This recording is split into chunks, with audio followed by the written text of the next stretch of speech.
अस्सलाम वालेकुम नाज़रीन। काजी फ़ाइज़ ईसा साहब के दौर का आज इख्तिताम हो गया है और उनके जाते ही चार बड़ी खुशखबरियाँ मिली हैं तहरीक इंसाफ को। सबसे पहले तो आपके इल्म में है कि बुशरा बीबी 264 डेज़ के बाद जो है वो रिहा हो गई और बनी गाला भी पहुंच गई हैं।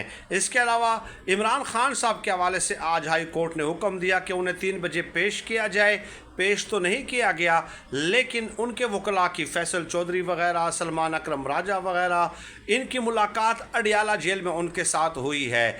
तीसरी खुशखबरी ये है कि केपी के हाउस पे जो रेड हुआ था तो सरकारी एहलकारों को भी उठा लिया गया था, उन्हें भी रिहा कर दिया गया है। और चौथी ये कि इमरान खान साहब की तोशाखाना में बरीयत के लिए जो दरख्वास्त थी वो मंजूर हो गई है समाअत के लिए।